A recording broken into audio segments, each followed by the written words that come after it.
Kadang-kadang 3, 1, 2. Di sini juga ada.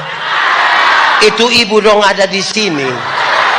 Cok tunjuk doran, cok tunjuk itu ibu.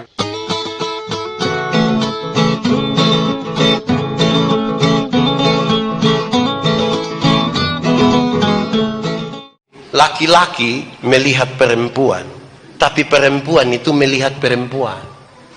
Maksudnya begini, kami bapak-bapak ini kalau duduk sama-sama begini, laki-laki bapak-bapak duduk sama-sama, tiba-tiba ada seorang perempuan cantik masuk, itu serempak kami pun kepala akan begini.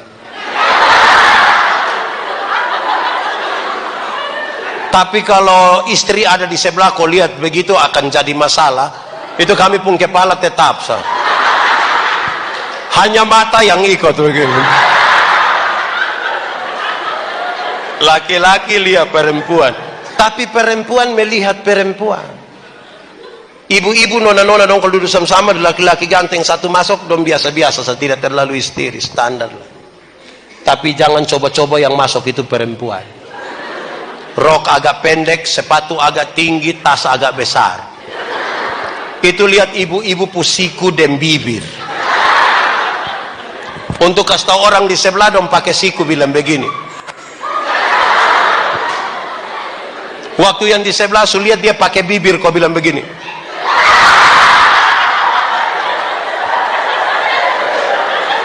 Kadang-kadang 3, 1, 2. Di sini juga ada. Itu ibu dong ada di sini. Cok tunjuk doran, cok tunjuk itu ibu dong. Saudara, jadi tolong kok jangan banding-banding kau tempuh hidup dengan orang lain punya. Kenapa? Tiap orang ini dia pu berkat sendiri, tapi dia pu masalah juga ada. Ini juga.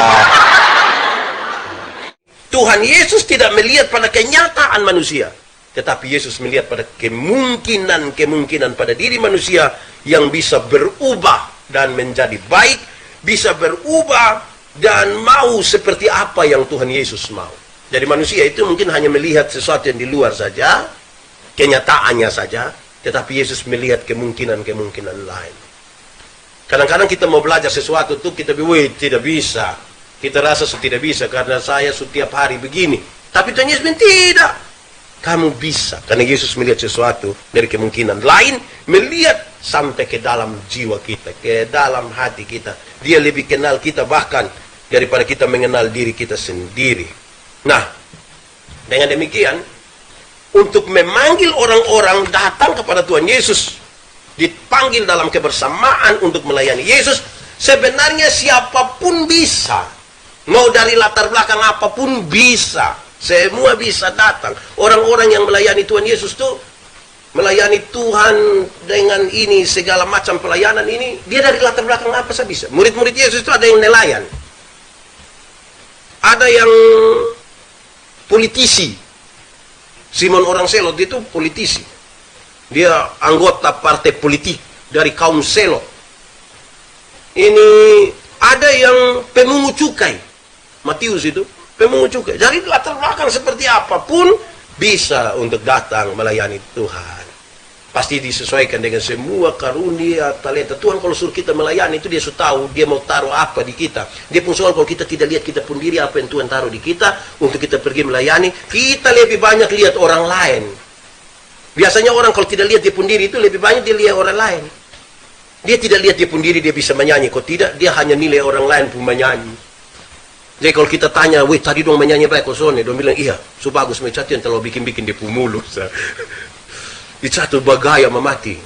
Tadi dong menyanyi baik kok tidak? Baik Bapak, dong menyanyi supaya Bapak hanya nanti pas acara rame sabar dong menyanyi Bapak. Kalau pas gereja yang tidak ada orang, yang tidak ada pembesar yang bukan hari raya dong tidak menyanyi. Tapi kalau yang hari raya kok orang banyak, yang pejabat ada, pemimpin gereja ada, wih itu solo judia, duet judia, paduan suara judia, lama-lama dia semua. Nah ini yang bahaya ini, supaya kita tahu kalau mau melayani seperti apa. Yakin kalau miskin senang? Coba angkat tangan yang kalau dia miskin dia senang sekali coba. Saudara pakai kata sama usul pikiran. Tapi mau rencana miskin senang selamanya. Makanya pakai. Banyak orang sudah percaya Tuhan segenap hati, segenap jiwa, tapi tidak pakai otak. Beta mau tanya kamu, kalau tangan kanan gatal artinya? Tangan kanan ini gatal artinya? Mau? Dapat uang. Siapa yang kasih tahu kamu? Kalau tangan kanan gatal artinya dapat uang, maka orang koreng itu pasti kaya raya. Kok itu bukan tangan kanan saya yang gatal, semua gatal habis itu. Siapa yang ajar kita kalau tangan kanan gatal itu dapat uang? Siapa yang ajar? Alkitab bilang satu-satunya cara untuk dapat berkat ialah kerja, bukan bagatan. Jangan mesti pakai otak ya. Amin kok. Saudara akan mendapat mahkota. Mahkota bunga yang indah diletakkan di atas kepalamu. Wah. Saya lebih ingin menekankan mahkota ini kepada predikat dan pengakuan. Predikat dan pengakuan orang yang memang dia. Dulu ketika baru mau ditabiskan jadi pendeta, para pendeta penabis itu, para senior selalu bilang begini, anak, adik, saya telah ditabiskan, nak pulang, please, doa bapak kopi pelayanan, sudah. Di kampung-kampung atau dimanapun kamu melayanilah dengan baik, supaya orang mengalami pelayanan itu dengan baik, dan dong bilang, ini baru pendeta. Itu pengakuannya di situ. Ini baru pendeta. Jangan kita melayani setengah mati berjemaat bilang begini, namanya juga pendeta baru. Ini baru pendeta dan pendeta baru itu dua hal yang beda sekali. Karena itu pengakuan itu terjadi ketika halal ini kita jaga dengan baik. Ini saudara tidak buru-buru, tidak mencari-cari pengakuan di mana-mana, tapi ada hikmat di situ, ada disiplin di situ, dan kemudian kita ditolong untuk dapat bonus tambahan, yaitu mahkota, itu pengakuan. Saudara, kalau kita belajar dari Kejadian pasal 11 tentang Menara Babel, disebutkan bilang begini, pada waktu itu semua bangsa di dunia itu dia pembahasa hanya satu dan logatnya sama saja. Semua bangsa di dunia bahasanya satu, logatnya sama. Tapi ketika mereka mau buat Menara Babel itu dengan keangkuhan, rasa untuk ingin mau sama dengan Tuhan, itu membuat mereka hancur. Tinggi hati membuat hancur. Padahal pertama mereka satu. Tapi coba saudara baca Kisah Para Rasul pasal 2. Ketika Pentakosta itu terjadi, ketika Pentakosta hari yang ke-50 dan Roh Kudus itu dicurahkan. Waktu itu diam di Yerusalem orang-orang dari berbagai-bagai tempat dengan berbagai-bagai bahasa. Tapi ketika Roh Kudus datang, mereka dapat menjadi satu, menjadi gereja. Mereka berbeda tapi menjadi satu. Dulu karena tinggi hati, keangkuhan itu membuat satu bahasa tapi cerai-berai. Tapi ketika Roh Kudus datang, yang berbeda-beda itu bisa jadi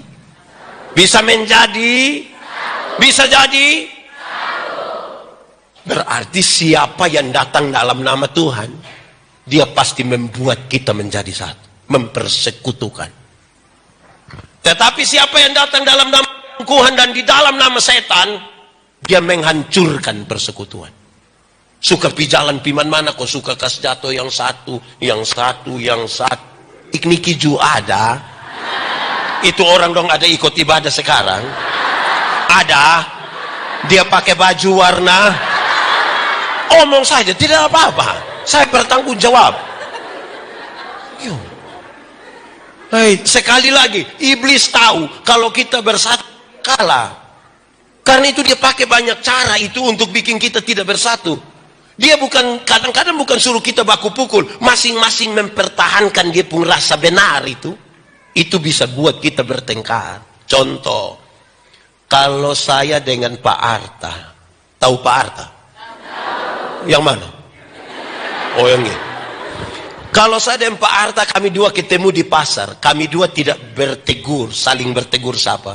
Terus saya dalam hati bilang, kok lu sapa? Terus dia juga bilang saya, lu sapa? Kira-kira kami bisa berdamai kok tidak? Bisa berdamai kok tidak? Tapi kalau kami dua ketemu di pasar, kami dua tidak saling tegur, Terus saya dalam hati bilang begini, tahu saya salah apa kok Pak Arta tidak tegur saya? Terus Pak Arta bilang begini, tahu saya salah apa sampai Pak Yandi tidak tegur saya? Kira-kira kami dua bisa damai kok tidak? Kenapa bisa? Karena dua-dua rasa salah. Biasanya kekacauan di rumah dan kekacauan di jemaat terjadi karena dua-dua rasa diri benar. Betul kok betul? Amin. Di sini juga ada. Di gereja majelis kok jemaat. Majelis jemaat yang semua mau rasa diri benar. Nah, kalau kita semua rasa diri benar, sulit bersatu. Kecuali kalau saya rasa, saya orang berdosa, Bapak juga orang berdosa, Tuhan menebus dan menyelamatkan kita dua, di sini kita dua bisa duduk sama-sama. Tapi yang tukang makam puji dong itu. Di sini ada yang tukang makam puji. Dia duduk di muka, di tengah, atau di belakang. Di bagian mana? Di mana? Di Facebook. Memang terlalu. Jangan, ini ada live ini live Facebook. Nah baik sudah. Dulu ketika orang telepon saya, telepon di rumah, halo, selamat, bisa bicara Deyandi. Mbak tua bilang, aduh dia tidak ada, tapi betul ini dia perumah kok. Saya pun bapak bilang, tidak, ini saya perumah. Dia menumpang saya di Sepuruma. Sakit di sini waktu dengar itu. Sakit. Satu saat beliau kerja dapur di bagian belakang untuk masak air. Bengkok-bengkok itu. Masa guru olahraga kerja rumah pasti bengkok. Saya pergi, saya bilang, Bapak kenapa tidak bisa lurus sedikit? Pintu di sini dan seterusnya. Beliau kasih lepas ini semua, terus beliau bilang begini, lu yang omong hebat-hebat itu lu rumah di mana? Saya juga pikiran dengar itu, omong su bagus tapi tidak ada sesuatu. Saya satu saat saya balas sebab tua, tapi yang tidak dianjurkan. Saya beli motor 1 FU jadi dia agak begini. Saya parkir, Bapak naik. Beliau naik agak susah. Waktu di atas beliau bilang, kamu juga beli motor terlalu tinggi, kita naik susah. Saya berhenti, saya bilang, Bapak yang ngomong hebat-hebat, motor di mana? Di televisi, di media sosial, saudara, kita temukan ada orang yang berkuar-kuar, ribut, protes, macam-macam. Itu waktu belum kena tangkap. Pas kena tangkap, layu, dia kayak langsung mati. Itu bagian pertama. Jadi bisa saja orang berteriak-teriak, katanya ini yang benar, yang itu salah. Tapi apa mungkin bisa bertanggungjawabkan? Belum tentu. Kedua, saya menemukan sejumlah orang ketika masih ada di luar sistem itu dia ribut sekali, protes, kritik, segala macam. Itu waktu ada di luar sistem. Waktu menjadi bagian dari satu sistem, ternyata tidak bisa lah. Kalau waktu ini kita sementara sukses, saya sebut sukses itu adalah kaya, kesenangan, dan sehat. Kita sementara kaya, sehat, dan senang. Kalau itu keadaan yang saudara alami, bagaimana sikapmu sekarang? Saya coba mencatat. 1, ingat Tuhan. Ada orang yang kaya, sehat, senang, dan ingat Tuhan. Koma. Tapi ada yang kaya, sehat, senang, dan lupa Tuhan. Renungkanlah, kita di bagian yang ingat Tuhan, atau justru dilupa Tuhan. Pada waktu kita sukses, sehat, senang, kaya. Kedua, bersyukur. Pada waktu sehat, senang, kaya ini ada orang yang bersyukur. Terima kasih Tuhan karena saya dapat berkat-berkat. Terima kasih karena saya sehat. Terima kasih karena ada kesenangan yang Tuhan izinkan terjadi. Bersyukur. Koma. Tapi ada yang merasa belum puas. Belum mau bersyukur. Ini belum sampai target ini. Belum. Renungkanlah kita di bagian mana. Atau saudara-saudara, di saat kita sukses, kita kaya, kita sehat, sikap kita adalah berhati sosial, berbagi dengan orang lain, mengambil bagian dalam penderitaan orang lain, koma. Atau justru kita tambah sakikir.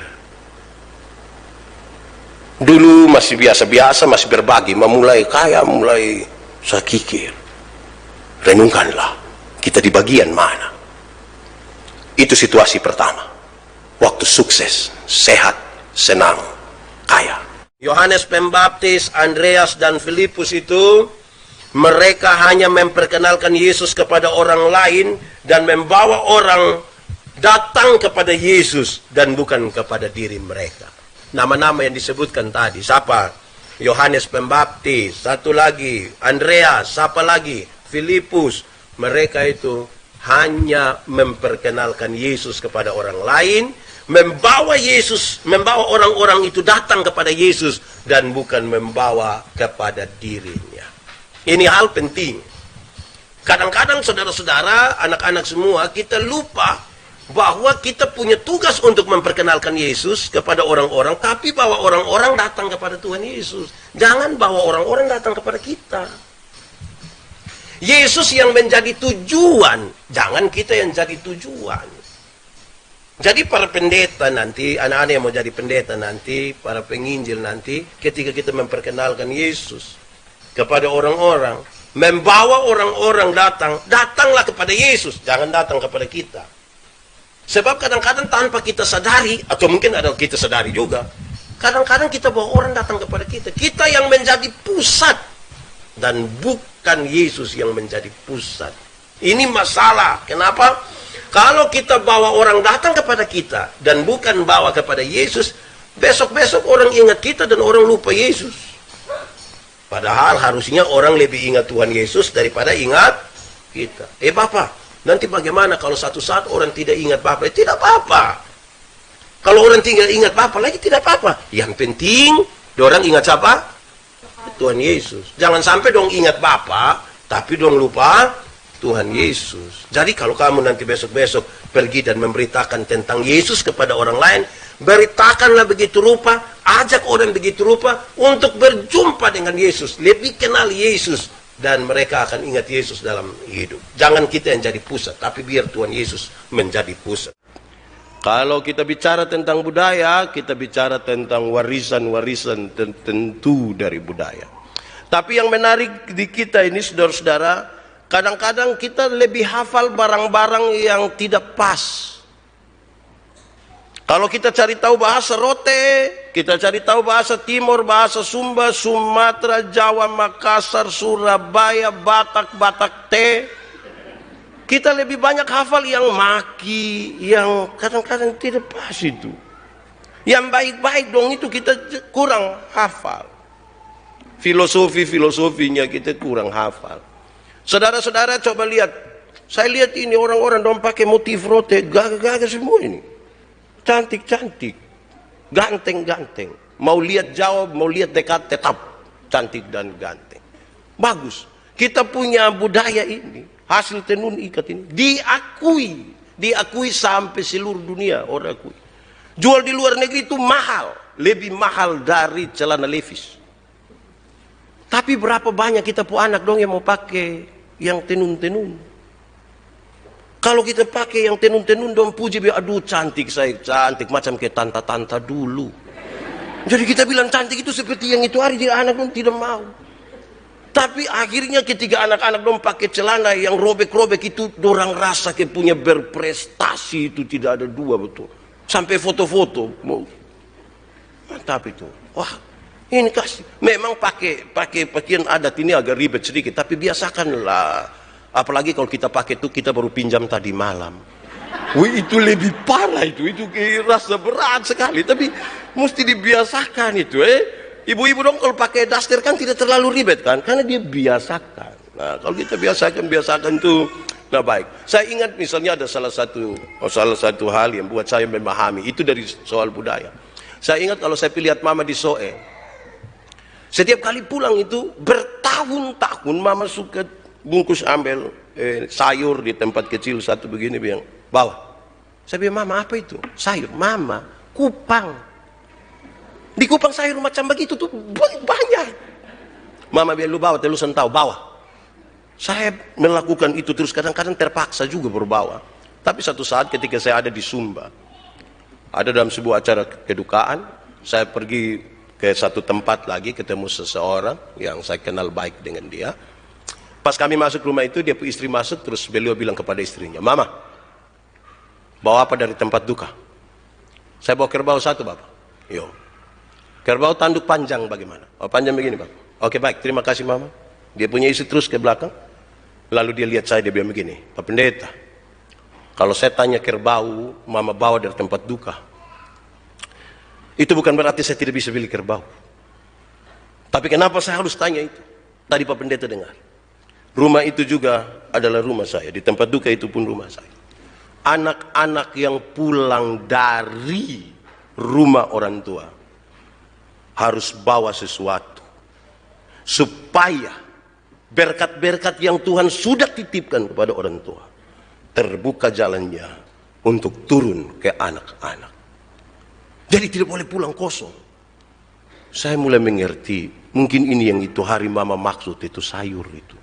Berkat yang Tuhan sudah kasih, itu harus dibuka untuk anak-anak. Turun kepada anak-anak. Tapi juga jangan bikin jadi kesempatan. Karena separuh bilang, pi mama, teh. Separuh titip anak di mama, saya tidak kasih untuk beli susu. Mama yang setengah mati. Kadang-kadang pilih orang tua bawa satu kantong, pulang bawa 2 karung. Itu korupsi itu namanya. Itu budaya yang tidak boleh ditingkatkan itu harus direndahkan. Ya, saya suka mengatakan begini, kedewasaan itu ada 3. Kedewasaan itu ada 3. 1, dewasa biologis.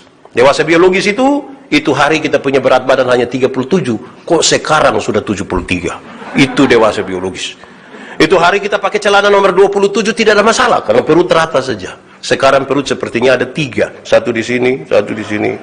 Itu dewasa biologis. Siapapun bisa begitu. Makan tidur, cocok, ya gemuk. Itu pertama. Dan hari ini bukan kita merayakan itu. Kedua, dewasa psikologi. Dewasa psikologi tidak tergantung umur dan berat badan. Umur 40 tahun, tapi kalau tukang tersinggung, sedikit-sedikit tersinggung. Sedikit-sedikit tersinggung. Sedikit-sedikit tersinggung. Tersinggung kok sedikit-sedikit. Orang baru lihat dia sedikit, lihat itu apa? Itu hanya badan saya yang besar. Sesungguhnya dia masih di Tangerang, ada yang begitu. Ada. Di gereja Toraja ada juga ya. Ya itu bahaya. Makanya kalau kami di Kupang ada orang yang tukang tersinggung begitu, biasa waktu dia tersinggung di orang banyak, dorang baku korek. Abaikan saja. Ya. Ketiga, dewasa iman, dan saya kira ini yang penting. Dewasa iman itu adalah, saya suka pakai contoh begini. Ada anak umur 3 tahun, ada meja berat 10 kg. Anak umur 3 tahun bisa pikul meja yang 10 kg? Bisa? Tidak bisa. 17 tahun kemudian, anak itu berumur 20 tahun. Dia bisa pikul meja yang 10 kg? Bisa? Yang berubah anak atau meja? Anak. Itu dewasa iman. Tidak akan pernah meminta beban menjadi ringan. Dia meminta bahu yang semakin kuat. Orang dewasa iman tidak merengek-rengek meminta Tuhan tolong kasih ringan beban. Tidak. Berdoa minta bahu yang semakin kuat. Kenapa? Orang beriman tahu kalau Tuhan izinkan ada masalah, Tuhan tahu seberapa kuatnya. Amin. Karena itu orang dewasa iman tidak akan pernah meminta orang lain berubah. Tapi siapa yang berubah? Diri sendiri. Kadang-kadang kita terlalu sibuk minta orang lain berubah, tapi sulit untuk merubah diri sendiri.